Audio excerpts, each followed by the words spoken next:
Good Of morning, course. everybody, and welcome to this second session. A couple of announcements. First of all, as you can see, Robert is going to participate online because actually he got sick a couple of days ago. So I want to thank him for even though being able to give us these couple of talks, which for sure are going to be of great interest because in this morning we're going to change a little bit. We're going to focus on the first part of the morning on biological aspects of the transplantation and of the graft versus host disease. And for this purpose, actually, we have the opportunity to listen to really leading experts in the world, such as Robert. And he's going to make a review, first of all, on the role of anti-inflammatory neutrophils in GvHD.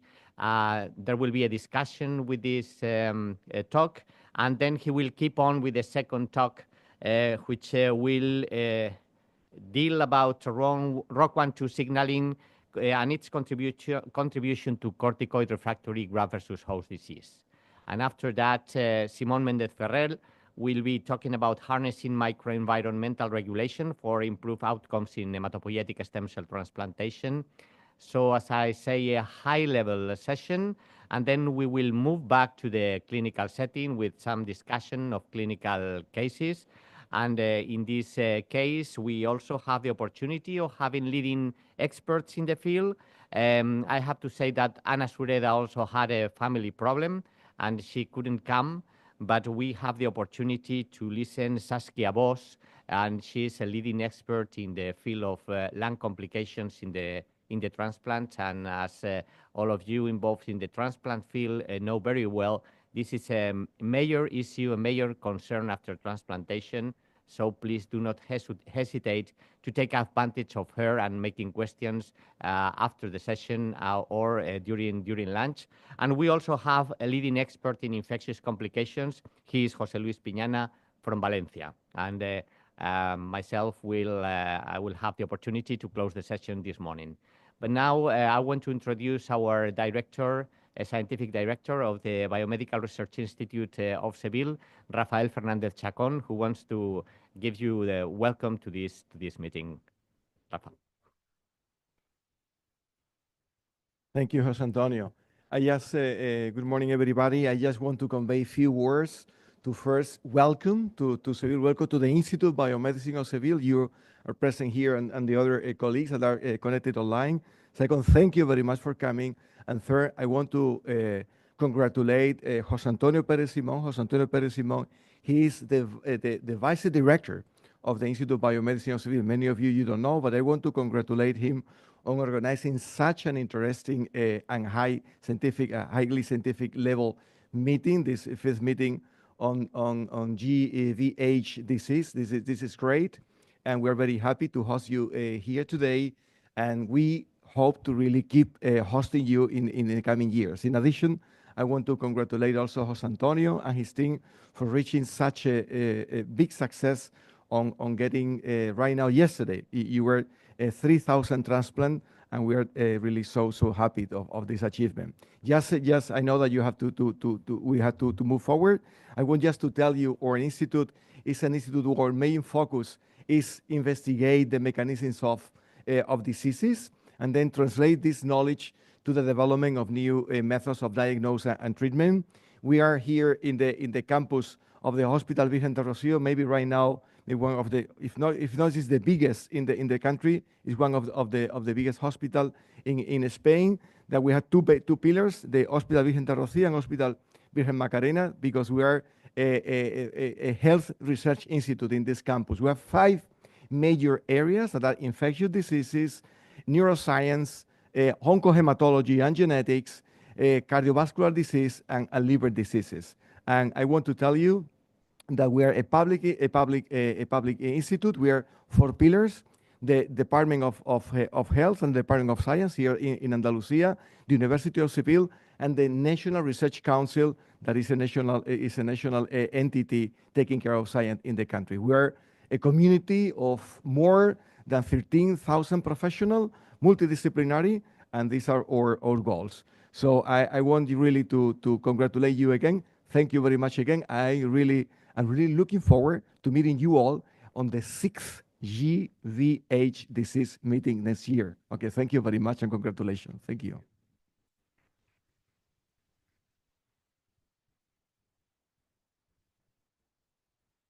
So, Robert, you can share your screen and please, you can start whenever you want. Thank you very much for the kind introduction, and thank you very much for having me also. I was not able to come to your beautiful city of Sevilla. I would have loved to be there, but I was sick. I will now share my screen in a moment. I hope you can see it now. It is not yet in presentation mode, I think, but can you see my screen now? Yeah, we do, Robert. That's okay. All right, then I will start. Okay, so the first part of my talk will be dedicated to the role of anti-inflammatory neutrophils in graft-versus-host disease. The background is that we could previously show that neutrophils also contribute to a disease that is otherwise mainly T-cell mediated. Many groups have shown that T cells are the main disease-causing cell type, but we could show that in the early phase after stem cell transplantation, also neutrophils contribute. They cause tissue damage, and they enhance the translocation of bacteria through the damaged intestinal wall. This was the first paper in 2014. And then later we could show that against the current dogma, neutrophils can also present antigen to T cells. So the dogma was that only dendritic cells, macrophages, B cells, monocytes, and so on can present antigen. We could extend this by showing that also neutrophils, which are otherwise cells that are short-lived and cause mainly direct elimination of bacteria, that they also can present antigen via MHC class II to donor T cells and prime them and enhance their proliferation. So this went into the textbook, so to say, and what became clear is that translocating bacteria, fungi, or viruses enhance the activation of antigen-presenting cells, mainly dendritic cells, but also other cells like neutrophils. And these neutrophils cause tissue damage via the release of reactive oxygen species that cause damage of the intestinal wall and enhance inflammation. We wanted to know, is that really true for all neutrophils? Because with advanced technologies, we are able now to understand how heterogeneous neutrophils are. And neutrophils are not just one cell type, which we always thought in the past. But using single-cell RNA sequencing, we were able to identify 13 different clusters of neutrophils based on their transcriptional profile, although they all contain neutrophil genes, and we had isolated neutrophils by flow cytometry before. These cells were heterogeneous. There were some highly inflammatory cells, like cluster 9 and 12, which expressed high levels of MHC class II. But there were also some neutrophils that expressed anti-inflammatory gene. And we found a population that was characterized by a high expression of a gene called lipocalin 2. And this cluster was particularly highly represented in mice when there was a healing phase of graft-versus-host disease, so late after transplantation. So our hypothesis was that this cluster that is characterized by lipocalin 2 expression could contribute to the healing process, in contrast to the inflammatory neutrophils that certainly cause tissue damage. What is lipocalin 2? Lipocalin 2 is an iron-binding antibacterial peptide, and it is highly produced by neutrophils. Here is a chemical structure. You can see it can sequester iron, and iron is important for many bacteria. So this is an antibacterial effect of lipocalin 2. It prevents bacterial growth by taking away the iron. It allows for chemotaxis of neutrophils, and it seems to be involved also in signaling processes and polarization of macrophages towards an alternative activated macrophage phenotype and regulatory T cell. There was already data showing that lipocalin 2 protects from inflammation and tumor development in the intestinal tract. And they showed that the double knockout with lipocalin-2 deficiency have more inflammation in these inflammatory bowel syndrome models, and that they have also higher levels of inflammatory cytokines. At that time point, there was nothing known about lipocalin-2 in graft-versus-host disease. What we found is that lipocalin-2 expression here, this is the RNA level, increased in the intestinal wall after transplantation. So it seems to, or it could be a rescue mechanism to counterbalance the inflammation in the intestinal tract that occurs when mice develop graft-versus-host disease. We could also show that this lipocalin-2 is connected to neutrophils. So we found it to be expressed in neutrophils residing in the intestinal tract. And we found that this lipocalin-2 was secreted into the gut lumen by neutrophils that are in the intestinal wall, indicating that it might be a preventive mechanism to prevent transmigration of bacteria. Lipocalin-2 expression was found also in neutrophils residing in the epithelium of the small intestinal tract here, as well as the colon epithelium. So we wanted to know, can we mimic the situation that neutrophils release lipocalin-2 to prevent graft-versus-host disease or reduce graft-versus-host disease? So we generated a neutrophil cell line. It's called HOXB8, and it's a progenitor cell line that upon starvation of estrogen develops into a neutrophil cell line. And we transduce these cells with either empty vector or a lipocalin-2 overexpression vector. And then when we transferred those into mice, we could show that with the empty vector, the mice died of graft-versus-host disease.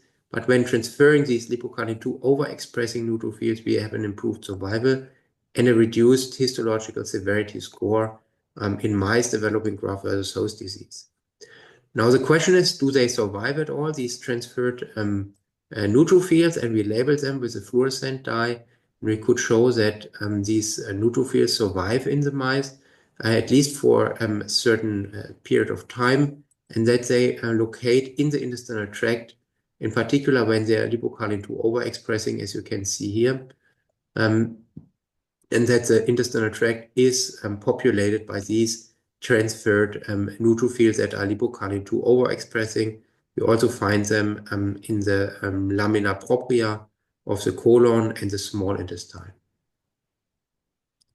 Then we wanted to know, can we treat mice with lipocalin-2 and see if we can improve outcome? And we found that when we treated mice with lipocalin-2, survival was improved.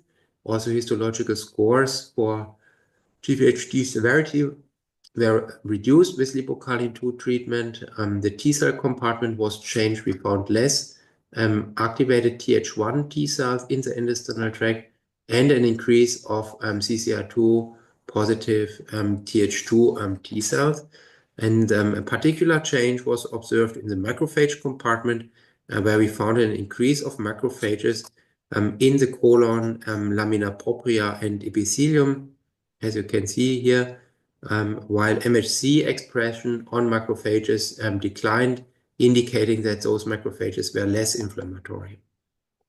Then we wanted to know what happens when we transfer a wild type versus lipocalin-2 knockout bone marrow in order to have a genetic approach also. And we found that mice with lipocalin-2 knockout donors had a more aggressive course of the disease, and GvHD-related death was increased. GvHD-related histopathology was increased in small intestine, colon, and liver. Also, the infiltration by T cells was increased when there was no lipocalin-2 in the donor compartment. And we know that the donor compartment repopulates the neutrophil pool within the first 14 days. We see also that CD80 expression as a co-stimulatory molecule, as well as MHC class 2, increased when we had these lipocalin-2 knockout donors. Also, there was a reduction of M2 polarized macrophages with high expression of arginase 1. Then we wanted to know what is the impact on the intestinal microbiota composition. And we found that there were significant differences when we had either wild-type donor or lipocalin-2 knockout donor. In particular, there was a big difference when mice underwent transplantation per se. There was an expansion of Firmicutes species, for example.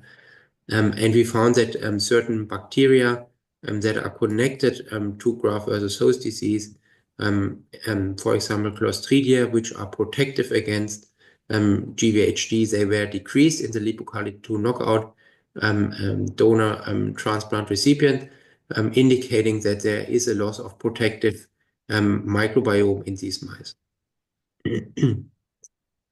Then we also studied the situation where lipocalin-2 is deleted in the recipient, not in the donor compartment. And again, we found an increased histopathology score with respect to the colon and liver.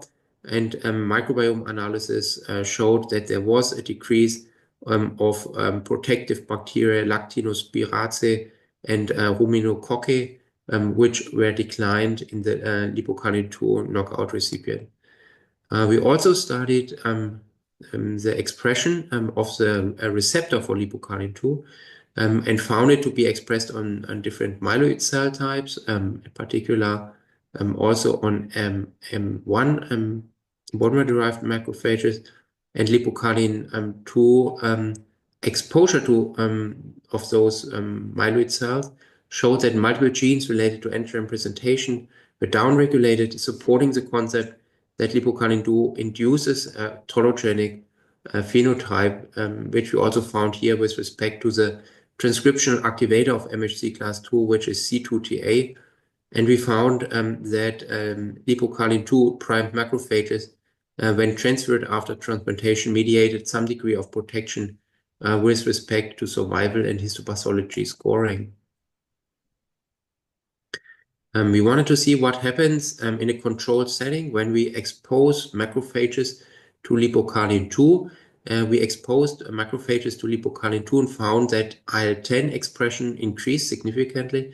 IL-10 is an anti-inflammatory mediator in the setting of graft-versus-host disease.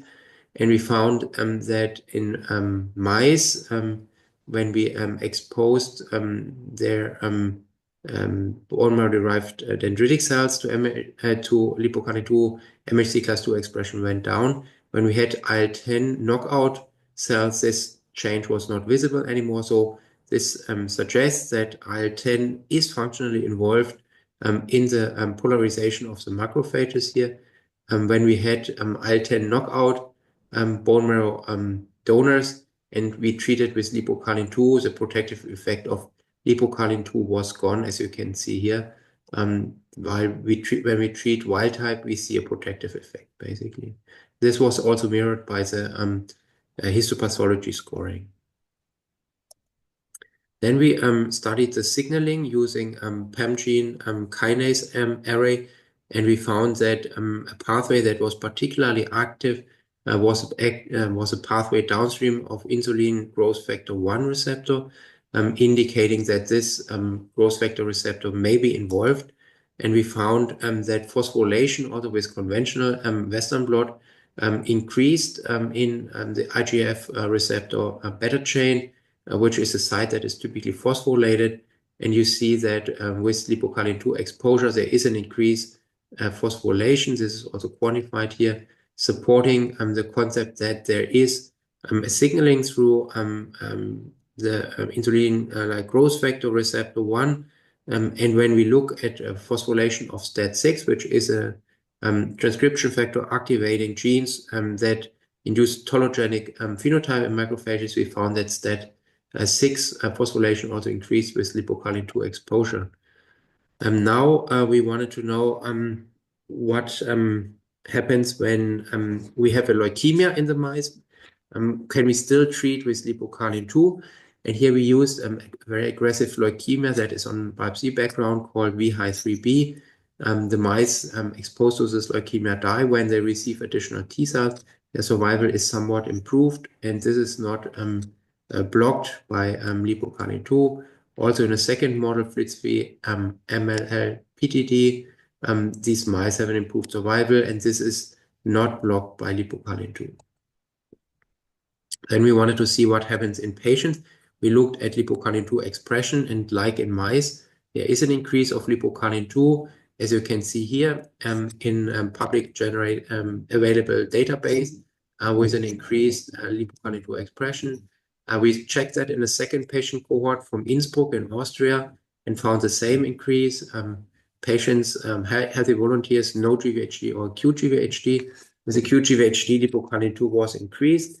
And a third cohort from Regensburg, we found the same pattern, an increase of lipocalin-2, and the lipocalin-2 and the GvHD grade correlated.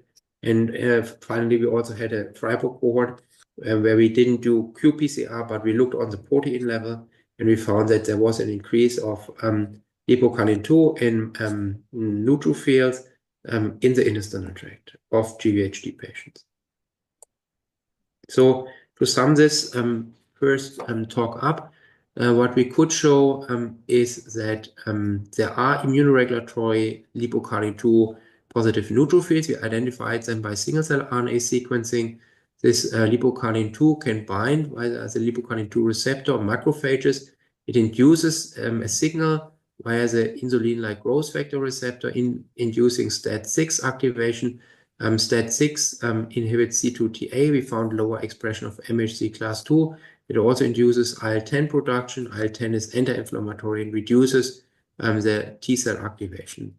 So this is the first study showing that lipocalin-2 plays a role in graft-versus-host disease and has protective effects during GvHD. Then I come to my second talk.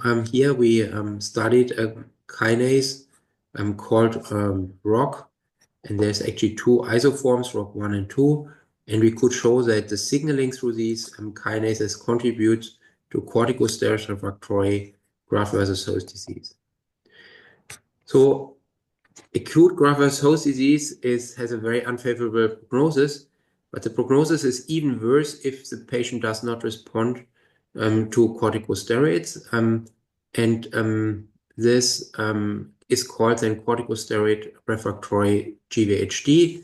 And we studied first the different cell types infiltrating the intestinal tract in patients with steroid refractory acute graft-versus-host disease. So we found that T cells were there, but they were present to the same extent in responsive and in refractory GvHD. But myeloid cells were significantly increased, in particular myeloperoxidase positive myeloid cells that infiltrate the intestinal tract when patients become corticosteroid refractory. It makes sense. We often treat against T cells, but the T cells are already gone. They are eliminated, depleted, or inhibited, and there's no need to further inhibit T cell or kill T cells in these patients, which just increases immunosuppression but doesn't help the disease pathomechanism. We did not only immunohistochemistry but also high-dimensional flow cytometry, and we looked at multiple markers and searched for differences between healthy donor responsive GvHD and steroid refractory GvHD. And what turned out to be particularly different was myeloperoxidase positive cells. These are mainly neutrophils, but also other myeloid cells. And we analyzed such cells isolated from patients that were either refractory or steroid responsive. And a kinase that stood out and is also a good target is ROC1. ROC1 was also increasingly expressed and activated in PBMCs and CD14 positive cells in patients using flow cytometry. Then we wanted to know, can ROC1 inhibition reduce graft-versus-host disease in mice? We used a ROC1 and 2 inhibitor and found an improved survival of the mice, reduced histo scores, as you can see here, reduced infiltration by CD11b positive cells. And we wanted to know what is the impact of ROC inhibition on myeloid cells. As you can see here, there are strong transcriptional differences when you expose myeloid cells and these were here dendritic cells, to either vehicle or ROC1 and 2 inhibition. There is a strong difference in the gene expression profile of those cells. When you look at genes related to the JAK-STAT pathway, related to IL-6 also, there is a significant downregulation of many of those genes. And we find that also on the protein level, IL-6 and TNF production goes down in those CD11b positive cells when exposed to ROC inhibition. Also, many genes related to inflammation, or for example, iNOS or IL-6, were downregulated on the RNA level. IL-10 was interestingly upregulated. This is an anti-inflammatory cytokine, and migration of the cells was reduced. So, if myeloid cells migrate to the site of inflammation during graft-versus-host disease, and if you block ROC1, we found that their actin cytoskeleton changed. We found that there was less rearrangement of the cytoskeleton, as you can see here. The volume of the F-actin declined. There was less phalloidine, indicating an impaired migratory activity of those cells. Then we also looked at macrophages. In macrophages, we could see downregulation of MHC class II, so they can prime T cells less efficiently. We found a downregulation of IL-6 production, TNF production, IL-1 beta production, while IL-10 always increased, indicating that this ROC inhibition is causing tolerogenic changes. Then we performed a ROC1 knockdown. You can see the knockdown is quite efficient. As you can see here, the ROC1 disappears in those cells. And when we have the ROC1 knockdown, we also see a decrease of IL-6, IL-1 beta, and iNOS, indicating that ROC1 signaling is responsible. Now we wanted to understand the ROC signaling in more detail. We found that two major pathways were downregulated here on the transcriptional level: the PI3K pathway and the TNF-alpha NF-kappa B pathway. Both of them were down when we inhibited ROC1 and 2, and we could confirm this using classical Western blot analysis. Phosphorylation of NF-kappa B relative to total NF-kappa B was decreased in dendritic cells and in macrophages, as you can see here. And we found also that other indicators of an NF-kappa B activation were decreased, basically. Then we wanted to know what is the impact on the GVL effect. We found that there was no difference on killing of leukemia cells in vitro, and granzyme production, perforin production were not significantly changed. Also, in our in vivo model, here's a VHI model, there was no change. There was still the same extent of protection when we inhibited ROC1, so no decrease of GVL effect. And in the second model, FLITSV ITD, we saw also an improved survival when mice received T cells, and there was no change of protection, basically. So to sum up this second project, we found that myeloperoxidase positive neutrophils increase in patients with steroid refractory acute graft-versus-host disease, and in those cells, ROC1 expression is increased. When we inhibit ROC1 and 2, we find that multiple pro-inflammatory cytokine and cytokines are downregulated, while anti-inflammatory IL-10 goes up. And this is the case for dendritic cells as well as for macrophages here. So with that, I would like to acknowledge the group and the people who did the work. You see, these are my people. We like to hike in the Black Forest. And with that, I would like to thank you for your attention, and be very happy to take any questions. Thank you.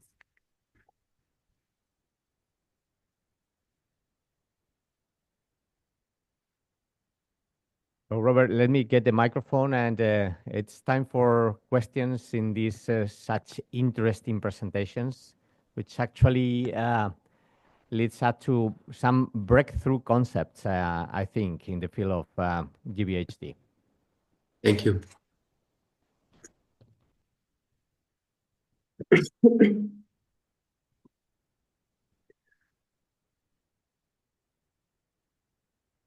Hi, Robert. Yeah, you cannot see me, but I'm here in the public. Very interesting. I'm very exciting talk. Thank you very much. I want to make you a question regarding the first part, so with the link to expression. I understand that you detect the expression in the neutrophils once that they are recovered after the graft, and then could you use the levels of like to in the donor to predict the appearance of graft versus host disease? Do you think that this is a reflection of the situation in the donor, or it's a completely different situation once that the graft is produced? Yeah, that is a very interesting question, because it would be nice to be able to predict which patients are more likely to develop graft versus host disease and to have a biomarker that tells us that this patient needs particularly strong immunosuppression, right? So we studied that at multiple time points, and the lipocalin 2 expression increased only when the patients already developed graft versus host disease. In the early time points, there was no correlation between lipocalin 2 levels and graft versus host disease. Only when the GvHD was established, there was an increase. And this is because it's not that the lipocalin 2 is produced before the disease and then causes the disease. It is rather that when the disease is there, this is a reaction of our immune system to counteract the inflammation, right? So it is in the late phase of graft versus host disease, lipocalin 2 expression goes up as a mechanism to repair the tissue, because it causes anti-inflammatory steps like MHC class 2 downregulation and IL-10 production in macrophages. So it counteracts inflammation, it causes healing, it has antibacterial effects, so it acts on multiple levels. But unfortunately, I don't think it's a good biomarker. It occurs when the disease is already established.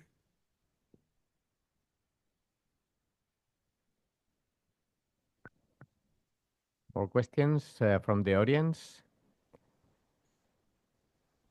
So, Robert, I think that we are going to need to change the schemas of the pathophysiology of GvHD, including the neutrophils, definitively within the formula. So that's Thank you. Yeah, that would be nice. yeah, that's a really breakthrough thought. A couple of comments. The first one is that did you have the opportunity to check lipocalin 2 in patients who had engraftment syndrome or other endothelial related disorders? Because that seems that since neutrophils play a key role in those disorders, that should be or might be related to this peptide. Yes, very good suggestion. We all know that some patients that engraft very fast and very early, they have a skin rash, and it disappears then after a couple of days. It's not T-cell mediated because there are no T-cells yet there in these patients. And this is probably neutrophil mediated also. We haven't checked at this early time point, I must admit, but this could be a future study to see if a patient with such engraftment syndrome that is neutrophil mediated, if lipocalin 2 plays a role in this scenario. It's a very good point, yeah. Actually, you are opening a new field of treatment actually in this disorder. So that should be an interesting concept to be explored. Yes. Mhm. The other important aspect of your talk is that basically you are also spreading the concept or the importance of the ROC pathway not only in T cells but also on the myeloid cells, meaning that again with the some drugs currently available we can also target another diseases. How do you envision this possible mechanism and use in the clinical setting? Yes, you are absolutely right. There is a drug available, belumosudil, which inhibits ROC2. And we have already started to negotiate with a company a clinical trial where we will give belumosudil for patients that have acute/chronic GvHD overlap syndrome, because this is a disease that is particularly hard to treat, and it's a more advanced late-stage acute GvHD disease where we see often no response because the disease has features of both acute and chronic GvHD, and we believe that ROCK inhibition might be particularly beneficial. And we would like, of course, to translate our findings from the mouse model also in the clinic. And we already have a first letter of acceptance for this trial, and we are currently in negotiation with a contract for starting a clinical trial using the ROCK1 and 2 inhibitor, the ROCK2 inhibitor belomusodil for GvHD overlap syndrome. So interesting. There are some colleagues from Sanofi here, and I guess they are very happy to hear that. Yeah, we are happy to collaborate with Sanofi on this, of course. So there are another aspect. I mean, it's so translational, the concept you're actually dealing with, and another one is the fact that regarding patients with refractory acute GvHD, maybe actually the nets might be playing a key role. Did you have any chance to look at that in your preclinical models? Yes, yes, good point. So neutrophils, when they are very activated or hyperactivated, they spread out their DNA, and this is called net formation. And these nets are seen in acute GvHD in the tissue. We have ways to detect them with DNA stainings, in co-staining with neutrophil markers. And we see that there's a lot of net production in active end-stage refractory GvHD. We have a follow-up project where we study how to reduce this hyperactivation of neutrophils, and we have a peptide that is under investigation. It's derived from a virus, and this virus seems to be able to reduce neutrophil activation, and we are able to reduce myeloperoxidase production and net formation using this peptide, and that's an ongoing project that still early on, but we exactly want to interfere with this net formation. Yeah. Because in fact, actually another translation and a very important concept is that in patients refractory to whatever first, second line of treatment with the GvHD, we should no longer target lymphocytes because basically we are doing nothing to improve GvHD, but basically increasing the immunosuppression of these patients. I fully agree with you. Yes. Our histology shows that the gut is almost empty. There's hardly any T cells in these patients with advanced steroid refractory GvHD. They have been killed already by the corticosteroids or by the second line or third line therapies. And the inflammation is still there, and it's not mediated by T cells anymore. It's myeloid cells. We see monocytes, we see neutrophils, we see macrophages, and they cause inflammation. So many of the drugs that we give them that target T cells, they don't do anything against those myeloid cells. And this is why the disease is refractory to the steroids. So new treatments that rather target myeloid cells maybe or that cause tissue regeneration can help in this situation, I believe. Okay, are there any more questions from the audience? If not, Robert, thank you. Such an impressive work. Really, congratulations from all of us. It's been a pleasure to hear your thoughts and projects. Thank you very much. Thank you very much for allowing me to contribute. Have a good meeting, everybody. So now we keep on the high level of science, and we have the opportunity to hear again Simon Mendez Ferrer, which now is going to talk on how we can harness the microenvironment to improve the results of transplantation. Simon. Whoops. Toma, toma.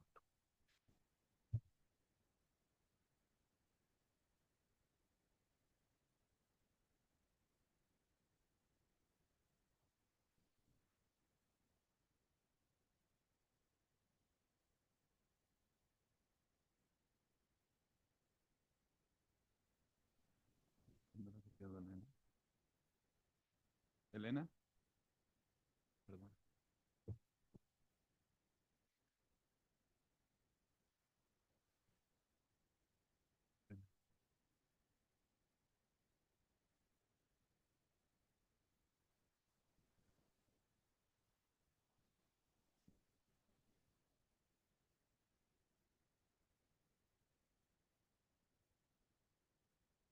Okay. Good morning, and thank you very much for coming again today to listen to me. And I'm going to expand on the concepts that I presented yesterday, particularly focusing on the role of the microenvironment and the niche to improve the outcome of hematopoietic stem cell transplantation, starting by reducing the risk of GvHD, which is the central topic of this session.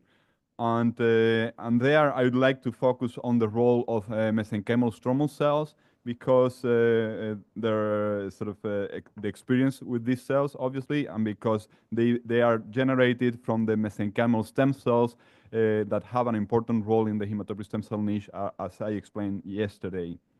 So mesenchymal stromal cells are derived from bona fide mesenchymal stem cells, but they are very heterogeneous. But they have been proposed to be powerful for regeneration purposes because they have, even though heterogeneous, they have multipotency tested as differentiation into adipocytes, osteoblasts, and chondrocytes. However, these multipotency aspects have nothing to do or very little to do with their immunomodulatory properties that are of use in graft versus host disease. And they are very easy to grow as plastic adherent cells, and they can be identified by cells expressing CD73, CD90, 105, CD271, and lacking expression of hematopoietic markers, as you know. So these cells can be harvested from different tissues and have been shown to exert promising effects in graft versus host disease. This is the first study that was conducted over 20 years ago by Katarina Blank's team, where they used for the first time third-party haploidentical mesenchymal stromal cells, not really stem cells, to treat severe acute graft versus host disease. And the results were really impressive and showed for the first time that MSCs could be of use for the treatment of this disease. However, some follow-up studies suggested some efficacy, but also very different levels of heterogeneous response, in part because these MSC preparations were really difficult to compare, together with the different ways to process the cells, infuse them, etc. And this was further emphasized by industrial or commercial studies where industrial late passage MSCs actually failed in some of controlled trials with several arms, etc.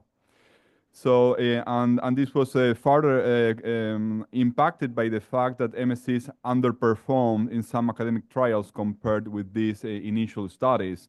So altogether, this really put a hold in the United States in terms of going forward in the approach testing MSCs for graft versus host disease. However, the situation was quite different in Europe, Asia, and Australia, where many clinical trials have shown a possible clinical efficacy of MSCs in different types of graft versus host disease settings. This is a summary of these multiple studies involving 25 or more patients. So in general, I think MSCs have been suggested to really improve the outcome of graft versus host disease, even though we don't fully understand how this is working. I think it's fair to say that the experience of the Spanish team is also positive. Here, there is this study from your team, you summarized here, showing how cryopreserved third-party MSCs that administered sequentially on days 1, 4, 11, and 18 for refractory acute graft versus host disease show overall a high rate of response, nearly 70%, and overall low toxicity. And this is a relatively safe approach, even though phase 3 studies would be recommended to confirm these early findings. And along this line, a more recent study from the Spanish team has also expanded this from acute to chronic graft versus host disease, and very similar overall response rates have been observed, about 60% in acute graft versus host disease and 65% in chronic graft versus host disease, overall suggesting that MSCs could be a promising medicine for the treatment of these disorders. In the experience of the German team using a different MSC product, which was generated from pooled bone marrow mononuclear cells derived from multiple third-party donors. This is currently used in clinical practice in Germany. This is not a clinical study, it's just a product used in clinical practice.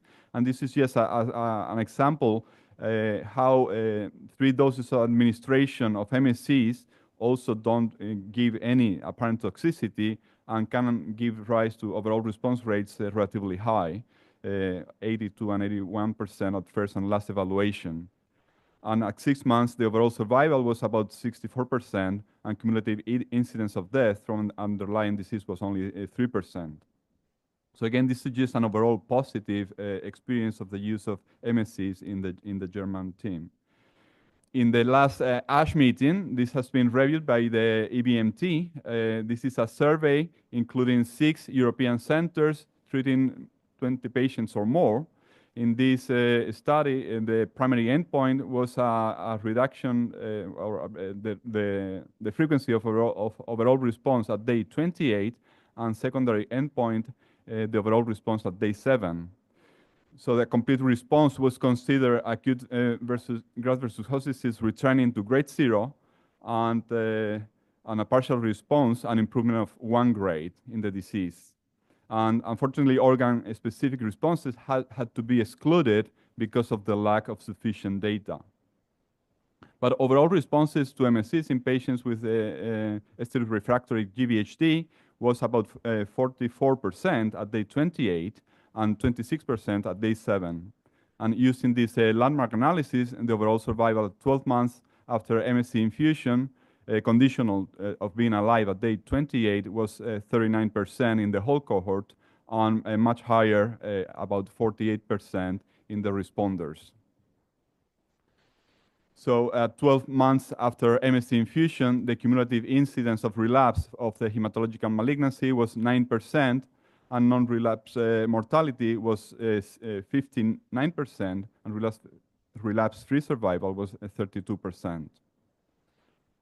So about 85% of the responders on day 7 maintained the response on day 28, and still about 36 of the non-responders achieved a response at day 7, and it was maintained by day 28.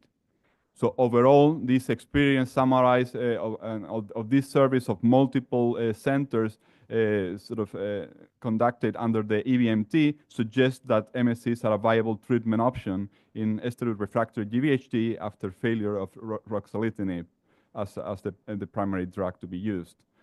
And some limitations of the survey, however, include this retrospective design, the treatment before the approval of ruxolitinib, a limited number of centers that have been included, only 6, and the fact that some organ-specific responses couldn't be really compared. So after, I think because of this experience, and also because a long-lasting negotiation of sponsors with the FDA in the United States, it's been recently allowed by the FDA to restart MSC treatment for graft versus host disease. So the FDA has recently approved the use of MSCs for graft versus host disease in the United States. And this will clearly provide a boost to reinitiate MSC trials in the United States in the context of graft versus host disease.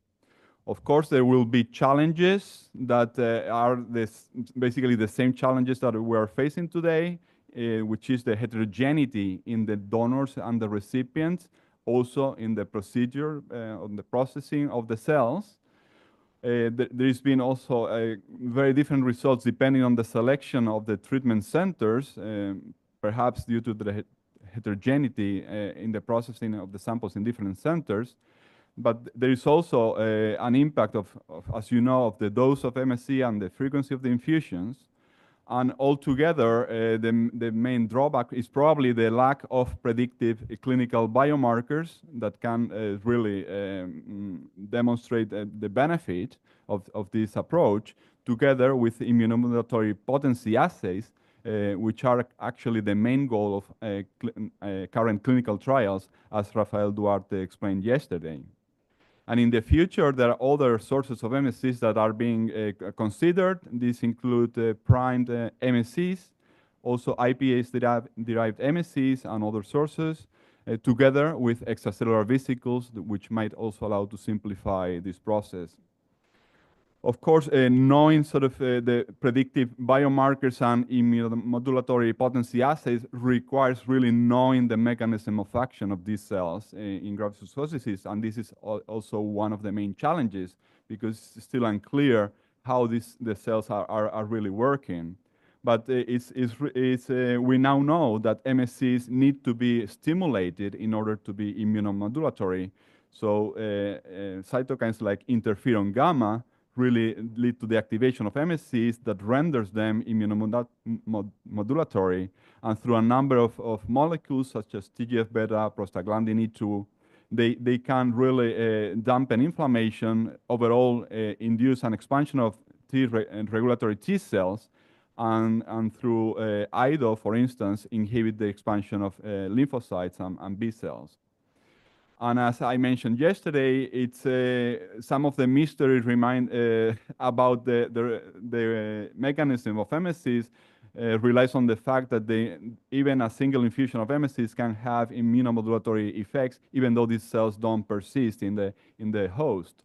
And this is because once the cells are trapped in the lung microcirculation and they die, some of the apoptotic bodies are phagocytosed by the macrophages, and this renders the macrophages towards an M2 anti-inflammatory phenotype that is very important for the benefit of this approach. So it's been proposed this potential pipeline for personalized MSC therapy for graft-versus-host disease, trying to deal with this heterogeneity and also select the best possible source of MSC for treatment. And in this way, it's been proposed that several MSC sources are tested in co-culture with PBMCs from the patients with graft-versus-host disease, in order to identify this skewing of phagocytes from M1 to M2 phenotype, and also the reduced expansion of the leukocytes. And together with that, also expose the different MSCs to the serum harvested from these patients in order to interrogate the secretome and come up with the best possible source of MSCs that have the most potent anti-inflammatory effect, in order to expand these MSCs for personalized treatment in patients. So now I would like to switch gears from clinical applications to a much more basic research, trying to deal with the other very severe problem after hematopoietic stem cell transplantation, which is leukemia relapse from cells that are resistant to chemotherapy treatment in the recipient. And in that regard, as I mentioned yesterday, these leukemia cells that really survive chemotherapy resemble hematopoietic stem cells in many ways, such as their quiescence phenotype that protects them from anti-proliferative chemotherapy. So the main goal would be to eradicate these leukemic stem cells, disrupting their maintenance, and which is in part modulated by the niche. And particularly, mesenchymal stem cells have been postulated as important regulators and cells maintaining the leukemia stem cells. Therefore, we investigated the role of these mesenchymal stem cells in vivo in the maintenance of leukemia stem cells. And in this experiment, what we did is to transplant pre-leukemic stem cells coming from an MLL AF9 AML model. This is a very highly chemo-resistant type of AML, very prevalent in children, as you know. And we co-transplanted wild-type cells that were labeled in a different way in order to track both malignant and non-malignant hematopoiesis in the mice over time. So these were pre-leukemic cells, they were not leukemic at this time, and then we only rendered them leukemic after engraftment and reconstitution in the mouse in order to avoid any interference with the homing engraftment process, etc., and really interrogate the role of these cells in leukemogenesis. So once we have these chimeric mice harboring wild-type cells and pre-leukemic cells, we treat them with doxycycline to induce the expression of the MLL-AF9 oncogene fusion protein, and then leukemia starts developing. And then what we can do in these mice, because they have this diphtheria toxin expressed conditionally under nesting, nesting is marking the niche mesenchymal stem cells, we can eliminate about 50% of the mesenchymal stem cells in the mouse and interrogate their function in leukemogenesis. So when we do that, we observe something quite interesting. That is, here you can see in green the normal wild-type hematopoiesis, and in red you can see the leukemic hematopoiesis. And when we eliminate these nesting-positive MSCs, upon leukemia development, the normal hematopoiesis is not affected, but the leukemia is reduced by 50% in peripheral blood, spleen, or bone marrow, especially if we look at cells that look like leukemic stem cells immunophenotypically. You know, there are lineage negative, SCA1 positive, c-KIT positive, etc.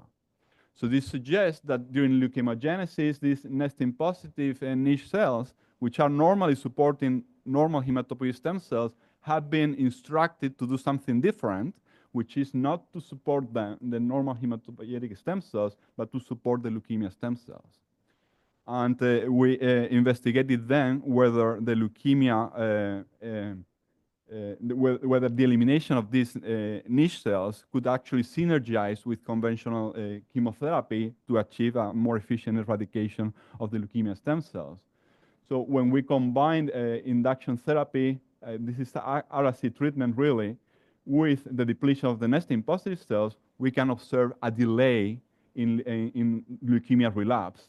As you can see over time in peripheral blood, and also, again, it's an effect that is observed specifically in the leukemic cells, not on the normal cells, that if something, they are recovering after the more efficient elimination of the leukemia cells. So again, suggesting a reprogramming of the niche cells to support leukemia development instead of normal hematopoiesis.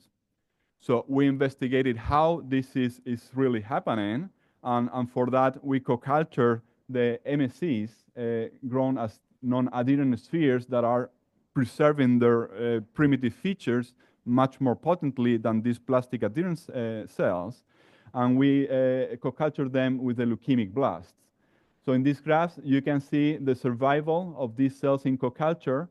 And the inverted bars refer to the survival of the MSCs.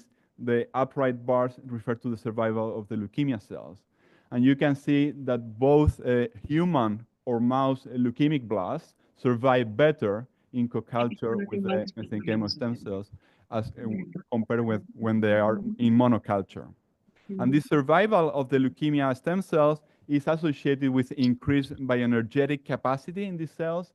When you measure oxidative phosphorylation, this is respiration, mitochondrial respiration in these cells, you can see that the co-culture with the MSCs really increases their mitochondrial respiration and their capacity to produce ATP, the main energy source in these cells. So not only mitochondrial respiration, but also TCA cycle was increasing. These are multiple metabolites of TCA cycle that are increasing in the leukemia cells in co-culture with the MSCs. So because both TCA cycle and oxidative phosphorylation take place in the mitochondria, we wonder whether there was some actual role for the mitochondria of the MSC in this process. And some previous studies had suggested the potential transfer or exchange of mitochondria between stromal cells and leukemic cells. So what we did is to track the mitochondria in the MSCs using a dye, and then monitor the potential transfer of these mitochondria to the leukemic blast. And this is not happening in normal situation, but if we treat them, the co-cultures with RAC, with Then we observe the transfer of mitochondria from the stromal cells to the leukemic blast as a potential source of energy in these leukemic blasts. And it's interesting that this exchange of mitochondria could actually be bidirectional, and it's been suggested that in the opposite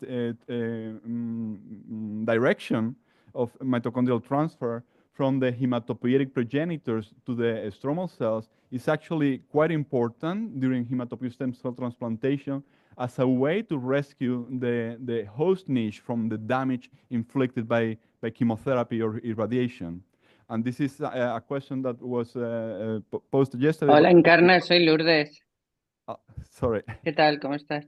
Mira, ¿le podías preguntar a tu compi? Es que no me sé el número, te doy a ti siempre Please, la paliza. microphone open. Si han recibido mi router pequeñito ya. Lourdes Vázquez de Salamanca.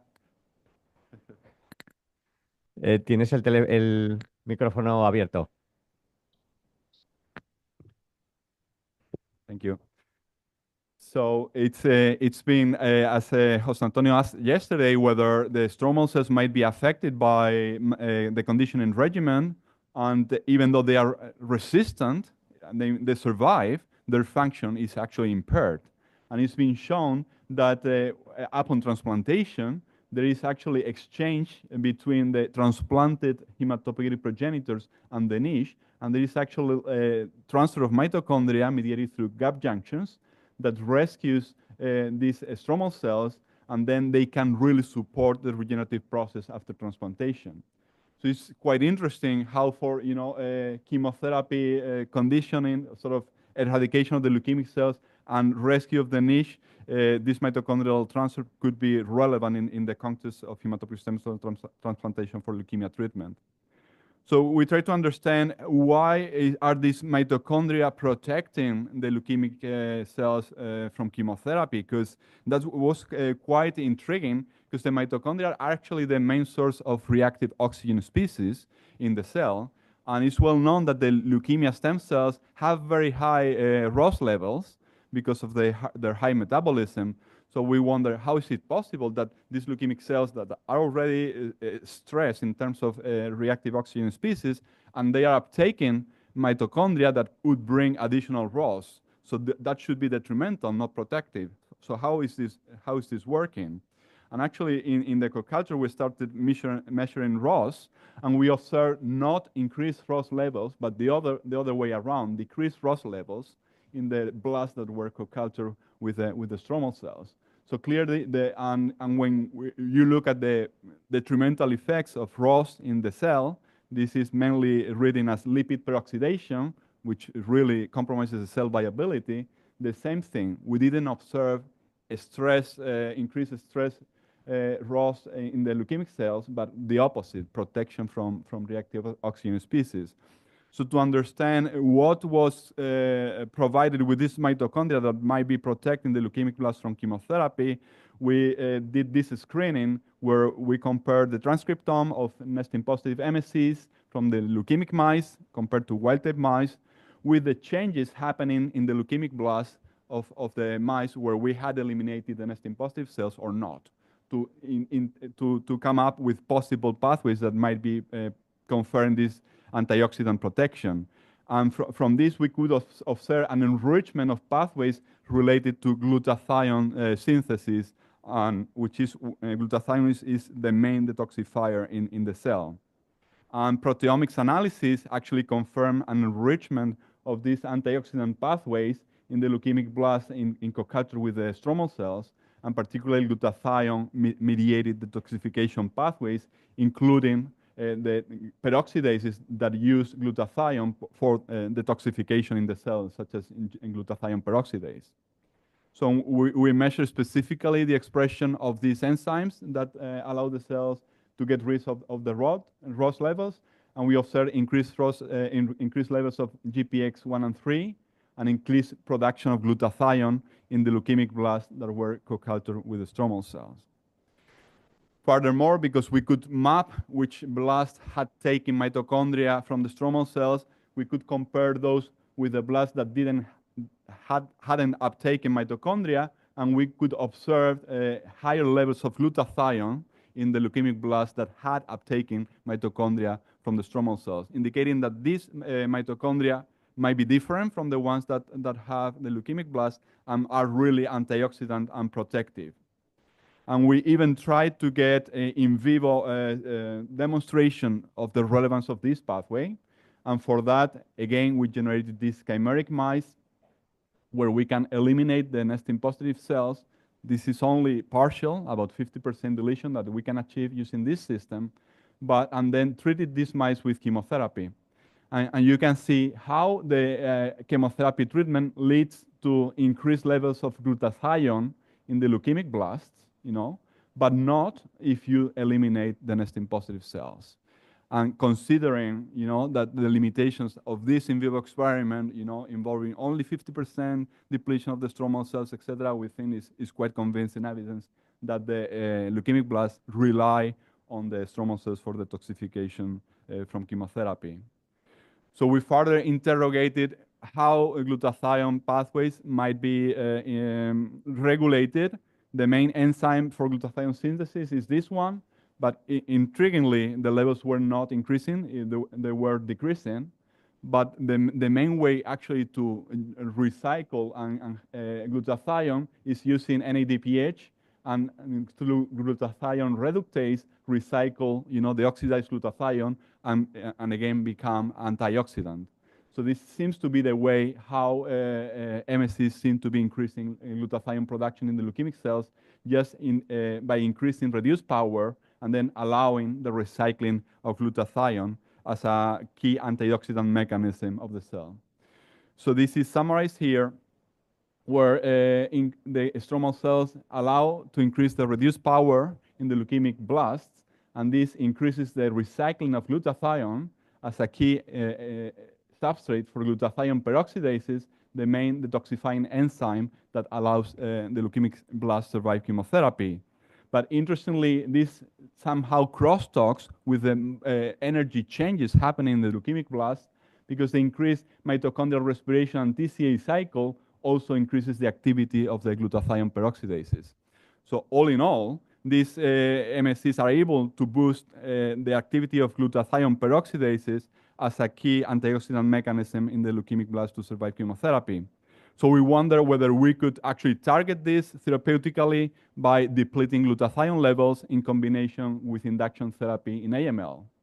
And this combination treatment was able to more efficiently eliminate the leukemic stem cells immunophenotypically, measured here through immunophenotypic markers, but also functionally when we transplanted these cells serially into mice, we could observe a delay of the relapse in the primary recipients and abrogation of the regeneration of the leukemia in the secondary recipients.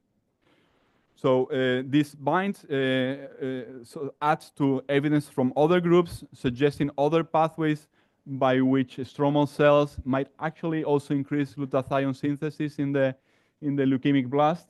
This is because they produce glutamine, and glutamine is another substrate required for glutathione synthesis. So altogether, this might allow leukemia cells, deal with the excessive loss caused by chemotherapy and therefore survive chemotherapy treatment. But then once these cells survive, a very important aspect is to regenerate the tumor, right? And for that, there is an immense anabolic pressure for the leukemic cells to regrow. So we wonder whether in this process also the MSCs might play a role. In this, particularly in the hugely demanding translation of proteins that is required to regenerate the tumor. And this is the work of a talented PhD student in the lab, Livia, who is now a postdoc in UCL. So Livia wondered whether MSCs might be participating in the translational reprogramming happening in leukemia.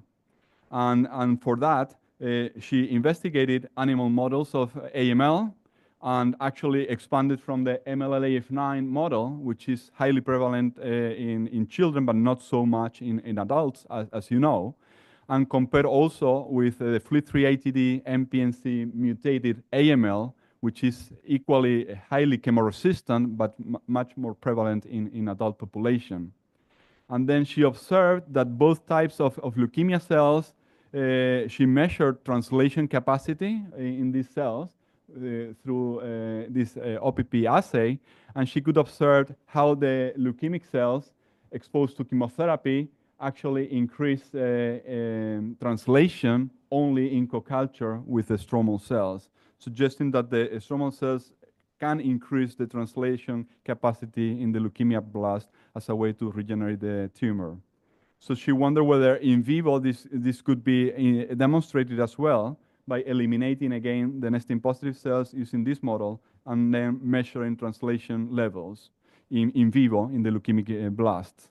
So in both MLA-F9 and FLT3-ITD models of leukemia, she could observe how RC treatment increases the levels of translation in the leukemic stem cells, but not if she eliminated the nesting positive cells. Again, suggesting an important role for these cells in promoting translation capacity. And this actually causes a delay in the leukemogenesis in both leukemic models. So in order to investigate how this translational reprogramming was happening, she decided to use this analog of amino acid called AHA, which can be incorporated as a substitute of amino acids and label newly synthesized proteins.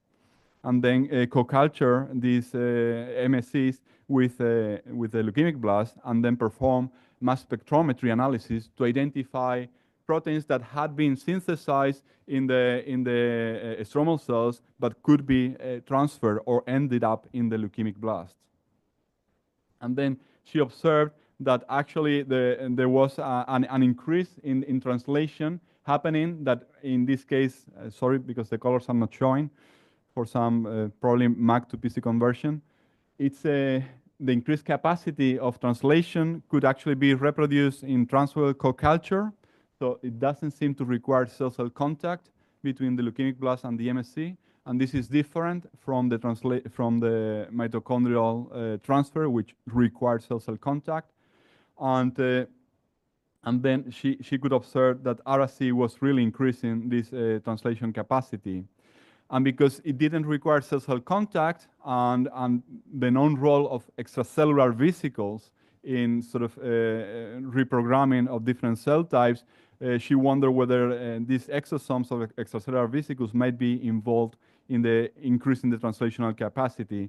And for that, actually, she did the same type of experiments with vesicles and then compared the proteomics found in the exosomes from MSCs with the proteins that had been transferred from the MSCs to the leukemic blast in both models of AML, MLA-F9 and FLT3-ITD. And she could observe 6 shared proteins that were present in the exosomes from MSCs and had been transferred from MSCs to leukemic blast.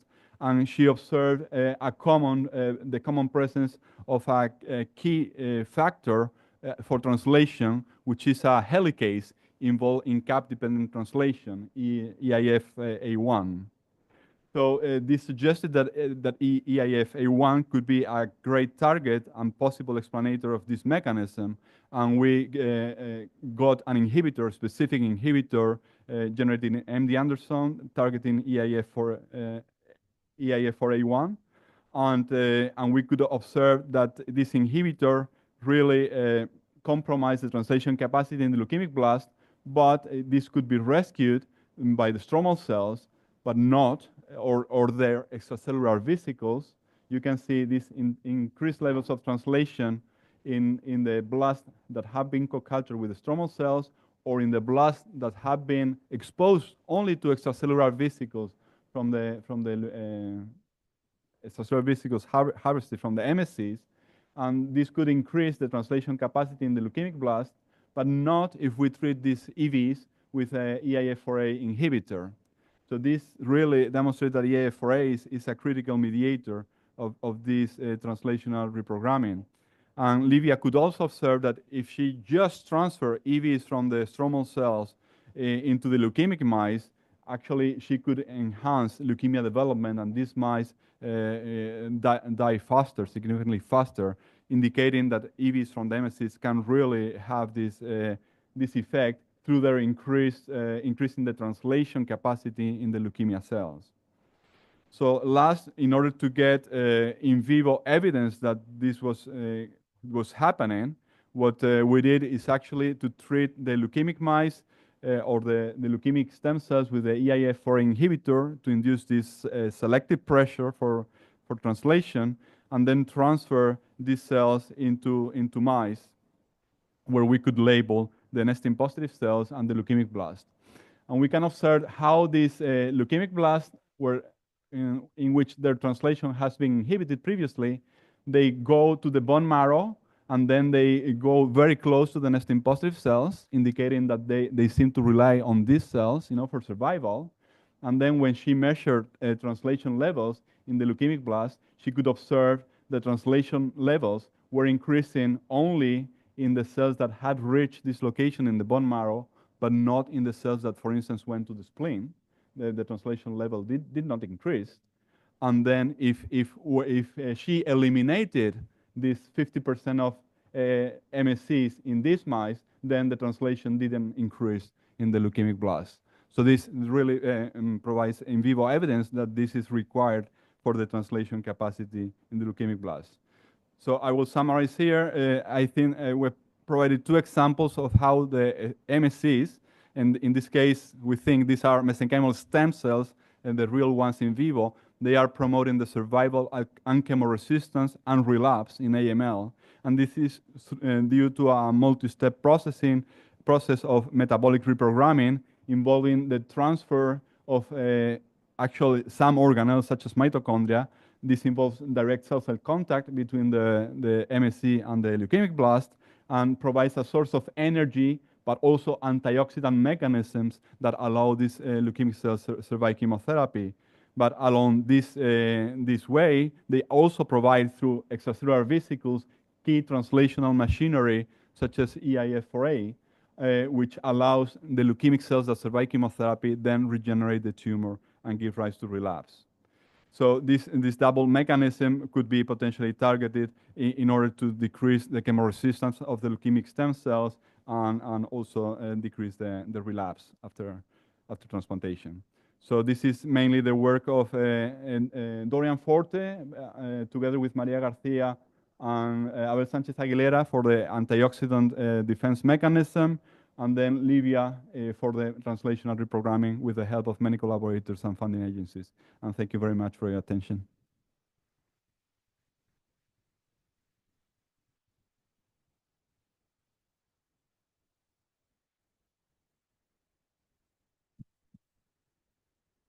Impressive, beautiful work. Thank you. So it's time for questions. Rafa? Thank you, Simon. Congratulations. Very beautiful work. Thank you. Okay.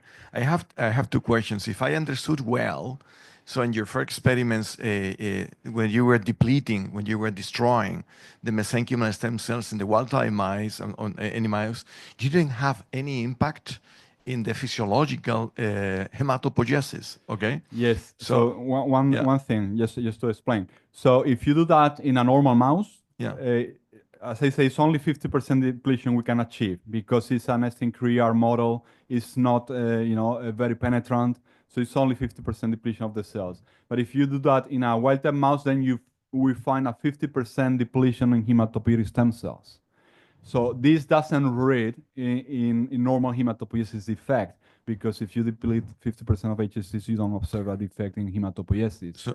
But if you do that in the context of a chimeric mouse carrying both normal and leukemic cells, once the leukemia has developed, then the normal hematopoiesis is not impacted, it's only the leukemia. I mean, it's impressive, it's beautiful. So then, therefore, if I understood well, that observations support the use of killing these mesenchymal stem cells as a therapeutic because you wouldn't anticipate a secondary effect in the normal hematopoiesis. Did I understand well? At that stage, yes. Okay, but I good. think that this is the point that, leukemia has many steps. Okay. Some are silent, and then the niche is being reprogrammed, and then you are treating with drugs that are affecting also.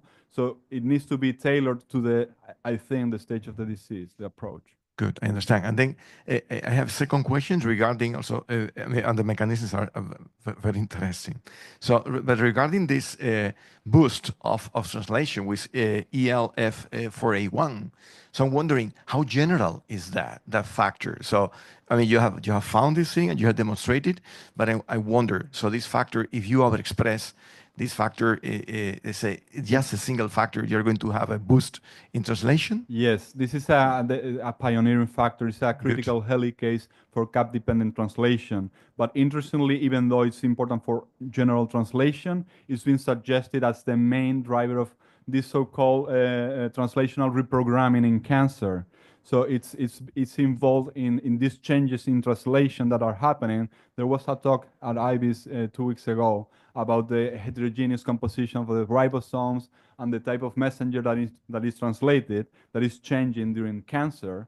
People don't understand exactly why, but they suspect that the ribosomal composition is changing, and this could be one of the factors that is driving these changes in translation that now favor, all these genes that support cancer growth instead of the normal genes. Because I understood that the changes in the MSS, they are triggered by the cancer cells. So they are normally, in normal conditions, they are not releasing the extracellular vesicles to promote translation, let's say, in healthy cells. Exactly. This only occur in the context of the leukemia. Our interpretation is that the niche is being challenged by, reactive oxygen species, then becomes antioxidant. But then the leukemic cell hijacks the antioxidant mechanism from the MSC.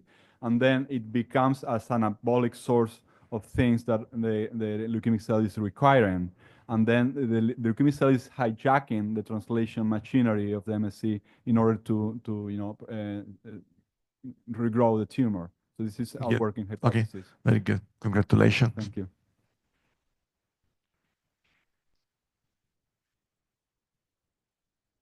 Pero si se me permite, hola. Hola. Quería preguntar en español porque para expresar lo que quiero... Sin problema. Bueno, vamos a ver, es que me parece...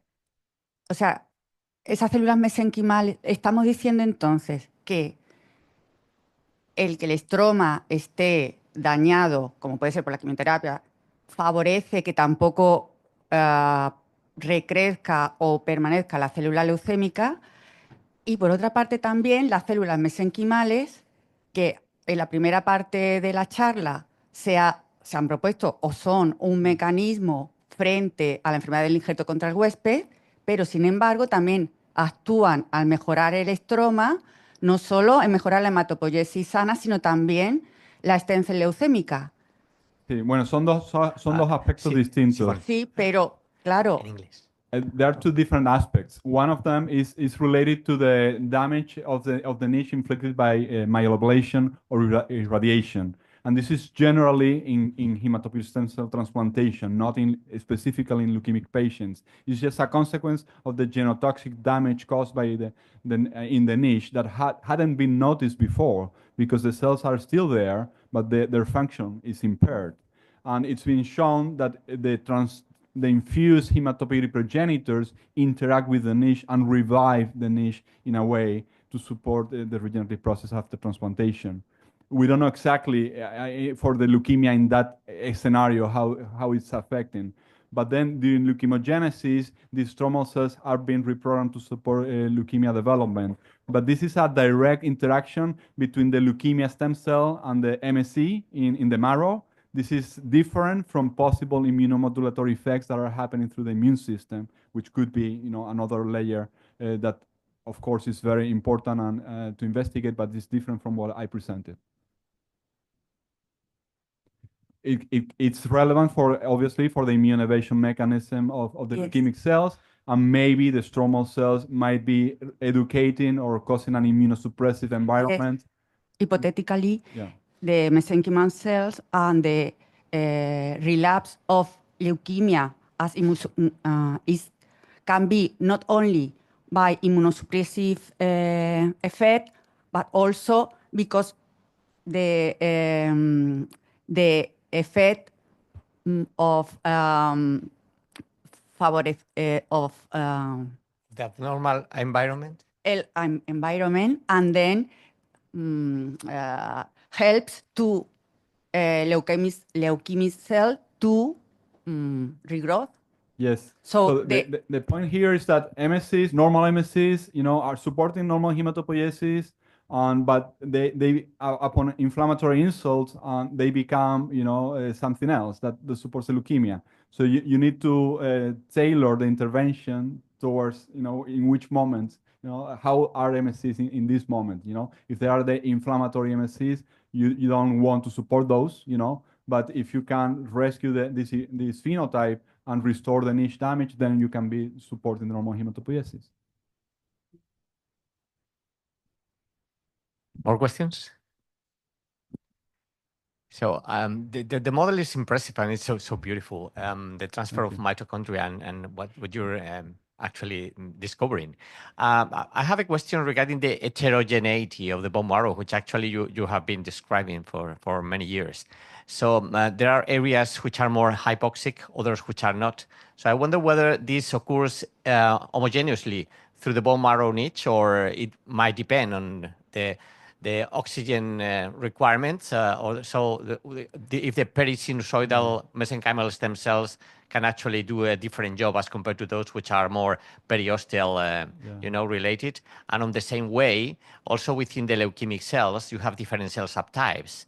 And you have the leukemic stem cells, which actually are more anaerobic and have less mitochondrial and more or less dependence on oxidative phosphorylation. And on the contrary, those which are not stem cells might be more dependent on mitochondria. So what about this heterogeneity? That's a great question. So hypoxia in the niche is a long-standing topic of controversy. It was suggested that the endosteal niche was more hypoxic, than the central niche, because of the vascularization. This is not really true. It's been demonstrated only upon the development of specific probes that you can really, see the hypoxia locally, not only in the vessel, but also in the parenchyma, etc. People could see that hypoxia goes down as you'd expect, from the artery to the arterial to the, sinusoid, where the hypoxia levels would expect to be low because this is how the flow goes, right? But then there is a different permeability of those vessels, with the arteries and the arterioles having this, a smooth muscle layer, etc., that might be not as permeable as the sinusoids, for all these substrates. But in general, it's been suggested that the hypoxia would be lower in the draining vessels, instead of the, the nurturing vessels, which is what you would expect. Now, hypoxia would be presumably one of the key drivers of this metabolic reprogramming, because it's well known to be in leukemia, the microenvironment is hypoxic, and this causes this angiogenesis, but the vessels are not functioning well.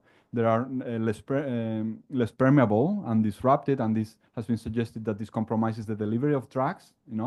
As one key aspect of the damage of the vessels is that the drugs are not reaching properly in the bone marrow parenchyma. So it's a physical barrier. It's an important factor for the treatment, but it's also one driver of metabolic reprogramming. So I'm sure that it's involved in these changes in the MSCs that are now, becoming antioxidant and so forth because of the hypoxia. We haven't formally investigated this, but other people have demonstrated that hypoxia is one of the key drivers of the metabolic reprogramming in leukemia. Your studies basically suggest that we should try to smartly target the microenvironment and the niche with the conditioning regimen in order to blockade this abnormal behavior of the microenvironment before we infuse back stem cells, and maybe these stem cells are able to make the microenvironment to work, to function again. Does this make sense? And what could be the approach to do that? Yes, I think probably examining the role of different, conditioning regimens on these aspects, and also perhaps interfering with the communication between, the stromal cell and the leukemic cells, because some of this communication really involves cell-cell contact, etc. There could be ways to interfere with this, interaction to prevent this reprogramming happening. So I think this is an area for future exploration. It's currently very basic stage, but potentially promising for therapeutics in the future. Mm-hmm. Are there any more questions? Okay, not such an exciting morning. Thank you very much, you. Simon. Thank you.